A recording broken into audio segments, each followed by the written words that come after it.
ఇవాళ ఉల్లి రైతుల దీన పరిస్థితిని ప్రభుత్వం దృష్టికి తీసుకెళ్లేందుకు మరి మా జిల్లా అధ్యక్షులు రవీంద్రనాథ్ రెడ్డి గారు, అదేవిధంగా సీనియర్ శాసనసభ్యులు మాజీ శాసనసభ్యులు రఘురామ్ రెడ్డి గారు, అదేవిధంగా మాజీ డిప్యూటీ సీఎం అంజద్ బాషా గారు అందరం రైతులతో కలిసి జిల్లా కలెక్టర్ దృష్టికి తీసుకెళ్ళడం జరిగింది. గడిచిన 3 రోజులుగా మరి మా మైదుకూరు మాజీ శాసనసభ్యులు రఘురామ్ రెడ్డి అయితేనేమి, లేకుంటే రవీంద్రనాథ్ రెడ్డి గారు అయితేనేమి ఉల్లి పంటను రైతులతో పాటు పరిశీలించారు. కమలాపురం నియోజకవర్గంలో, మైదుకూరు నియోజకవర్గంలో పంటలు పరిశీలించి రైతుల యొక్క దీనమైన పరిస్థితిని అర్థం చేసుకొని ఇవాళ ప్రభుత్వం దృష్టికి అందరం కూడా వచ్చి కలెక్టర్ గారి ద్వారా ప్రభుత్వం దృష్టికి తీసుకెళ్తా ఉన్నాం. ముఖ్యంగా ఎంత అన్యాయంగా ఉందంటే ప్రభుత్వము ఉల్లి ప్రొక్యూర్మెంట్కి సంబంధించి మైదుకూరులో ఒక కాంటాక్ట్ నెంబర్ ఇచ్చినారు, కమలాపురంలో ప్రొక్యూర్మెంట్కి సంబంధించిన కాంటాక్ట్ నెంబర్ ఇచ్చినారు. కానీ ఏ ఒక్కరూ ఫోన్లు ఎత్తరు. ప్రొక్యూర్మెంట్ కనీసం 1 కేజీ ప్రొక్యూర్మెంట్ ఇప్పటిదాకా చేయాల. ప్రభుత్వం ఏమో ఎంఎస్పి 1200 రూపాయలతో కొనుగోలు చేస్తామని చెప్పింది. ఇవాళ మార్కెట్లో 500 రూపాయలు పర్ క్వింటాల్ కొనుతో రైతులు డిస్ట్రెస్ సేల్ చేసుకుంటా ఉన్నారు. ఎంత ఘోరంగా ఉందంటే ఒక్కసారి కళ్ళకు కట్టినట్లు మీకు చూపించాలని మిట్టమానిపల్లి పంచాయతీ ఓబన్న అనే రైతు వాళ్ళ కొడుకు ఓబులేష్ యాదవ్ ఆయన పంట చూడండి ఏ రకంగా వంకలో నీటి పాలు చేస్తూ ఉన్నారో. పంటను అమ్ముకునే పరిస్థితి లేక 200-300 రూపాయలు పర్ క్వింటాల్కి అమ్ముకునే పరిస్థితి లేక ఏ మాదిరి పంటను నీటి పాలు చేస్తూ ఉన్నాడో ఒక్కసారి గమనించండి. అంటే రైతులు ఎంత దీనమైన పరిస్థితుల్లో ఉన్నారో ఒక్కసారి ప్రభుత్వము చూడవలసిన పరిస్థితి, అర్థం చేసుకోవాల్సిన పరిస్థితి ఉంది. ఇప్పటికైనా ముందుకొచ్చి మీరు ఏదైతే ప్రకటించారో ప్రొక్యూర్మెంట్ చేస్తాము 1200 రూపాయలకు ప్రొక్యూర్మెంట్ చేస్తామని ప్రకటించారో తక్షణమే ముందుకొచ్చి 1200 రూపాయలకు ప్రొక్యూర్ చేయమని చెప్పి గట్టిగా ఈ ప్రభుత్వాన్ని డిమాండ్ చేస్తూ ఉన్నాం. అదేవిధంగా ఇందాక కలెక్టర్ గారు కూడా చెప్పారు, ఏదైతే కర్నూలు జిల్లాలో ఇప్పటికే ప్రభుత్వం ప్రకటించింది అయితే ఇంకా ఇవ్వలేదు 50,000 రూపాయలు పర్ హెక్టారు. వైఎస్ఆర్ జిల్లాకు కూడా తప్పకుండా అది వర్తించే విధంగా చర్యలు తీసుకోమని చెప్పి కలెక్టర్ గారిని గట్టిగా డిమాండ్ చేయడం జరిగింది. ఆయన ఆ దిశగా ఖచ్చితంగా 1-2 రోజుల్లోనే దానికి సంబంధించి ఖచ్చితంగా ప్రభుత్వం దృష్టికి తీసుకెళ్లి మంజూరు చేయిస్తానని చెప్పి కూడా కలెక్టర్ గారు హామీ ఇవ్వడం జరిగింది. సో 50,000 రూపాయలు పర్ హెక్టారు ఖచ్చితంగా మన జిల్లాకు కూడా తీసుకొస్తామని చెప్పి కలెక్టర్ గారు హామీ ఇవ్వడం జరిగింది. అంటే 20,000 రూపాయలు పర్ ఎకరా వస్తుంది. సాగు ఖర్చు ఎంత? 1,00,000 నుంచి 1,20,000 రూపాయలు సాగు ఖర్చు అవుతా ఉంది. కాబట్టి ప్రభుత్వం ముందుకొచ్చి ప్రొక్యూర్మెంట్ 1,200 రూపీస్ పర్ క్వింటాల్తో ప్రొక్యూర్మెంట్ చేయాలా. అదేవిధంగా 50,000 రూపాయలు పర్ హెక్టేర్తో పరిహారం ఇస్తేనే రైతుకు కనీసం పెట్టిన పెట్టుబడిలో ఒక 60-70% రికవర్ అయ్యే పరిస్థితి ఉంది. లేకుంటే పెట్టిన పెట్టుబడులు కూడా పూర్తిగా నీటి పాలయ్యే విధంగా ఉంది ఈ మాదిరి. కాబట్టి ఖచ్చితంగా ప్రభుత్వం ముందుకొచ్చి ఉల్లి రైతులను తక్షణమే ఆదుకోవాలని చెప్పి మరొకసారి ప్రభుత్వాన్ని డిమాండ్ చేస్తూ ఉన్నాం.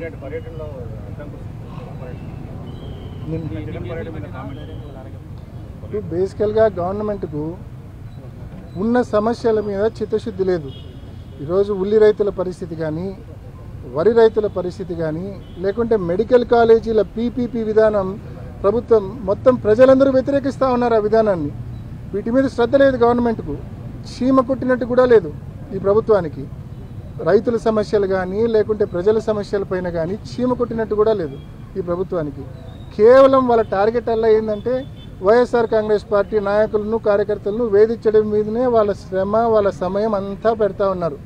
వాళ్ళ అఫీషియల్ మిషనరీ మొత్తాన్ని రెవెన్యూ వాళ్ళు కావచ్చు, పోలీసు వాళ్ళు కావచ్చు, వాళ్ళ అఫీషియల్ మిషనరీ మొత్తాన్ని దేనికి కేటాయిస్తూ ఉన్నారంటే ప్రజల కోసము, ప్రజా సమస్యల కోసం కేటాయించడంలో వాళ్ళు కేవలం వైఎస్ఆర్సీపీ కార్యకర్తలను నాయకులను హెరాస్ చేయడానికి, వేధించడానికే టార్గెట్ చేస్తూ ఉన్నారు.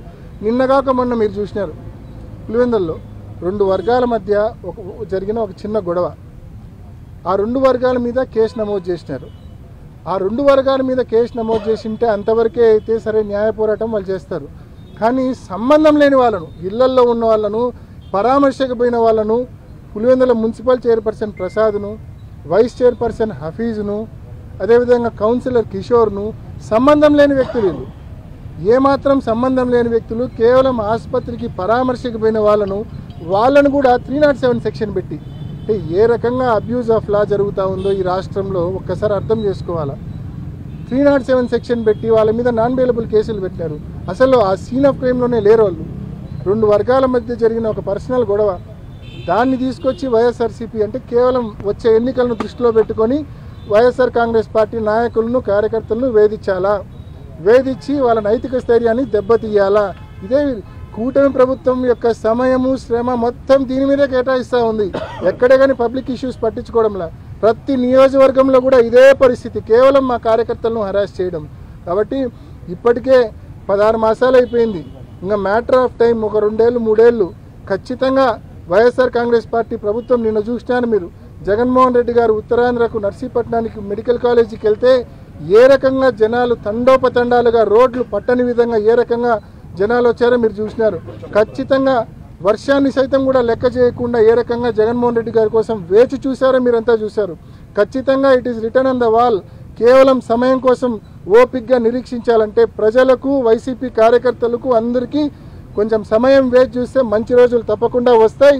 వచ్చినప్పుడు మాత్రం చట్టపరంగానే వీళ్ళందరికీ కూడా తప్పకుండా ఈ అధికారులకు కానీ, ఈ తప్పు చేసిన అధికారులకు కానీ, తప్పు చేసిన తెదేపా కార్యకర్తలకు కానీ ఖచ్చితంగా చట్టం ముందు నిలబెట్టి గుణపాఠం నేర్పుతామనే విషయాన్ని తెలియజేస్తా ఉన్నాం.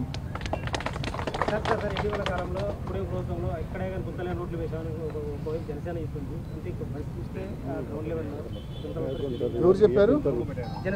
జనసేన నాయకులు. ఎక్కడ? హైదరాబాద్లోనా ఏపీలోనా? ఏపీలో చెప్తారు.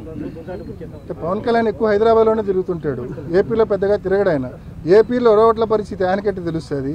తెలంగాణలో అంత ఇంత రోడ్ల పరిస్థితి పవన్ కళ్యాణ్ గారికి తెలిసి ఉంటే అందులో కొంచెం ఏమన్నా నమ్మచ్చు. హైదరాబాద్లో తిరుగుతూ అంటారు కాబట్టి. ఆంధ్రప్రదేశ్లో ఏడ తిరుగుతాడు ఆయన? హెలికాప్టర్లలో తప్ప రోడ్లలో ఎక్కడ తిరుగుతున్నాడు? కాబట్టి ఊరికే వాళ్ళ బాస్ చంద్రబాబు నాయుడు గారిని మెప్పించడానికో, ఆయన్ను ప్లీజ్ చేయడానికో ఈ మాదిరి రోడ్లు బాగా చేసినామని చెప్పుకోవడంటే ఇంకా ఆయన వాళ్ళ బాస్ ఇద్దరు సంకలు గుద్దుకోవాల్సిందే తప్ప ప్రజలు, మీకు తెలుసు మోర్ ఇంపార్టెంట్లీ రోడ్ల పరిస్థితి ఎంత అన్యాయంగా ఉందో మీరు చూస్తూ ఉన్నారు, ప్రజలు చూస్తూ ఉన్నారు, మీరు చూస్తూ ఉన్నారు. ఖచ్చితంగా మళ్ళీ నిన్నగాక మొన్న 1000 కోట్లు కేటాయిస్తామని చెప్పినారు. కేవలం మాటలే, ఎక్కడే కానీ ఆచరణలో పనులు మాత్రం జరగడం లేదు, మాటలు మాత్రమే. ఇటీవల మద్యం కేసులో కూడా మా ప్రభుత్వాన్ని అరెస్టులు చేసాం, మా ప్రభుత్వాన్ని పెట్టి చర్యలు తీసుకుంటారా? అంటే వీళ్ళు మద్యం కుంభకం జరిగిన ఒప్పుకున్నట్లేనా? ఒక్కొక్క అరెస్ట్ చేసాం. అబ్సల్యూట్లీ. ఈరోజు మార్నింగ్ కూడా ఎవరో ఒక తెలుగుదేశం పార్టీ కార్యకర్త నూజివీడు సోషల్ మీడియాలో అతను చెప్తా ఉన్నాడు, ఈ నకిలీ మద్యం జరుగుతూ ఉన్నమాట వాస్తవము, తెలుగుదేశం పార్టీ ఆధ్వర్యంలో జరుగుతూ ఉన్నమాట వాస్తవము, ఈ విషయం నేను 6 నెలల క్రితమే చెప్పినానని చెప్పి నూజివీడికి సంబంధించిన ఒక తెలుగుదేశం కార్యకర్త ఫేస్బుక్లో పెట్టాడని చెప్పి ఇందాక మార్నింగ్ నేను కూడా చూసిన. 6 నెలల క్రితమే అతను చెప్పినాడంట వాళ్ళ ప్రభుత్వానికి, వాళ్ళ నాయకులకు. కానీ ఎవడు పట్టించుకోలే. కేవలం మీడియా వాళ్ళు, వైఎస్ఆర్ కాంగ్రెస్ పార్టీ దీన్ని బయట పెట్టే వరకు ప్రభుత్వానికి చీమ కుట్టినట్టు కూడా లేదు. కారణం ఏంటంటే ఆదాయాలు వస్తున్నాయి కదా వాళ్ళకు. ఇవాళ నేను నిన్న మొన్న చెప్పినట్టుగా 111 కోట్ల రూపాయల క్వార్టర్ బాటిల్స్ అమ్మినారు ఈ కొత్త పాలసీ వచ్చిన తర్వాత. అందులో 48 కోట్ల క్వార్టర్ బాటిల్స్ కేవలం ఈ నకిలీ మద్యంతో కూడిన బాటిల్, అంటే స్టిక్కర్లు మాత్రం ఒరిజినల్, బాటిల్ లోపల మద్యం మాత్రం కల్తీ. సో ఈ మాదిరి అమ్మింది అంటే 48 కోట్ల క్వార్టర్ బాటిల్ ఇంటూ 110 రూపాయలు. ఎంత దీని ఈ స్కామ్ యొక్క స్కేల్ ఎంత అనేది ప్రతి ఒక్కరు కూడా అర్థం చేసుకోవాల్సిన పరిస్థితి. ప్రజల ఆరోగ్యం మీద శ్రద్ధ లేదు, ప్రజల ప్రాణాల మీద శ్రద్ధ లేదు, ఏమైపోతారో అన్న ఇది అస్సలు లేదు. ఏమాత్రం భయం లేకుండా ఇటువంటి కల్తీ సారా స్కామ్లు ఈ ప్రభుత్వం చేస్తారు. అందుకే మేము కేంద్రం ఆధ్వర్యంలో వీళ్ళు ఏముంటారు, ఏసీబీనో లేకుంటే సిఐడినో వేస్తారు. ఏముంది వాళ్ళు ఏం చేస్తారు, ఏం తప్పు లేదని చెప్తారు. సిబిఐయో ఈడీఓ ముందుకు వచ్చి ఇదే పరిస్థితి ఒడిశాలో జరిగినప్పుడు, జార్ఖండ్లో జరిగినప్పుడు ఇదే పరిస్థితి, ఈడీ ఇమ్మీడియట్గా మరుసటి రోజే ఎంటర్ అయింది. సేమ్ టైప్ ఆఫ్ కల్తీ మద్యం స్కామ్.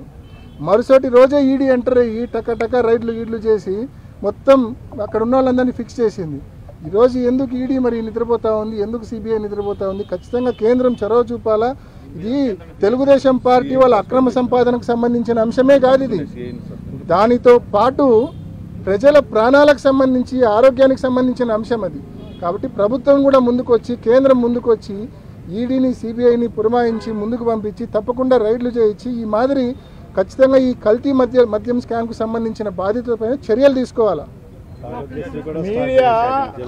మీడియా వెలుగులోకి తీసుకొచ్చిన తర్వాత అక్కడ స్థానిక సిఐ ఎక్సైజ్ సిఐ ఒక మహిళ ఆమె స్పందించి ఆమె రైడ్ చేసింది. ఆమె రైడ్ చేసిన దానికి మూల్యం చెల్లింది. ఏం చేసింది? సస్పెండ్ చేసినారు. ఎవరైతే పట్టుకున్నారో వాళ్ళని సస్పెండ్ చేసినారు తప్ప అంటే పట్టుకోకూడదు అనేది ఈ ప్రభుత్వ ఉద్దేశం అన్నమాట. మామూలుగా పట్టుకున్న వాళ్ళకి రివార్డ్ ఇస్తారు కదా, మామూలుగా పట్టుకున్న వాళ్ళకి రివార్డ్ ఇస్తారు కదా, వీళ్ళు ఇచ్చే రివార్డ్ ఏంటంటే సస్పెన్షన్. ఎందుకంటే వాళ్ళ దొంగతనాన్ని పట్టుకున్నారు కాబట్టి. అదే కాకుండా ఈ రాష్ట్రంలో ఉత్పత్తి చేసి బాబు ఈ రాష్ట్రంలో ఉత్పత్తి చేసి అంతర్రాష్ట్రంగా అంటే చెన్నైలో ఇక్కడి నుంచే చెన్నైకి సప్లై అవుతుంది, ఇక్కడి నుంచే కర్ణాటకకు సప్లై అవుతుంది, ఇక్కడి నుంచే ఒరిస్సాకు కూడా సప్లై అవుతుంది అనమాట. అంతర్రాష్ట్రంగా లేబుల్స్ అన్నీ కూడా అక్కడ దొరకడం జరిగిందనమాట. అంతర్రాష్ట్ర మాఫియా అక్కడ జరిగిన పరిస్థితి ఈ రాష్ట్రంలో జరిగిన సేల్స్ గురించే మా ఎంపీ గారు చెప్పడం జరిగింది. మిగతా రాష్ట్రాల్లో ఎంత సేల్ అయిందనేది చూడాల్సిన అవసరం ఉంది తప్పకుండా.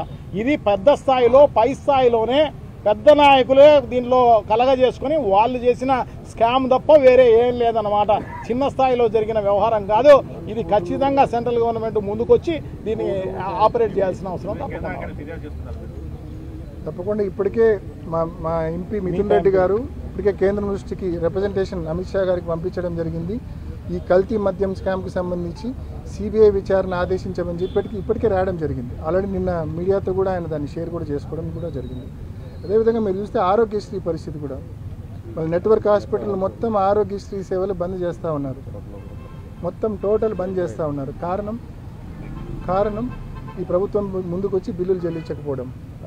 మన ప్రీవియస్ గవర్నమెంట్లో జగన్మోహన్ రెడ్డి గారి గవర్నమెంట్లో ప్రాంప్ట్గా నెలకొకసారి 2 నెలలకు ఒకసారి ఆరోగ్యశ్రీ బిల్లులు చెల్లించేవాళ్ళు నెట్వర్క్ హాస్పిటల్స్కి.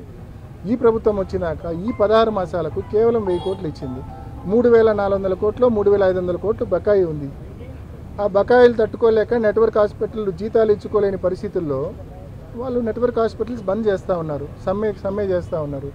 ప్రభుత్వము నిజంగా ఒక పక్క ఆరోగ్యశ్రీ పూర్తిగా నీరు గారుస్తూ ఉంది. ఫీజు రీయింబర్స్మెంట్ లక్షల మంది పిల్లలు బయటకు వచ్చినారు. వీళ్ళు 16 మాసాలు అవుతుంది ఫీజు రీయింబర్స్మెంట్ డబ్బు కట్టలే. పిల్లోళ్ళు పేరెంట్స్ ఇంకా డబ్బులు కట్టి సర్టిఫికెట్లు తీసుకోవాల్సిన పరిస్థితి కాలేజ్ యాజమాన్యాల దగ్గర.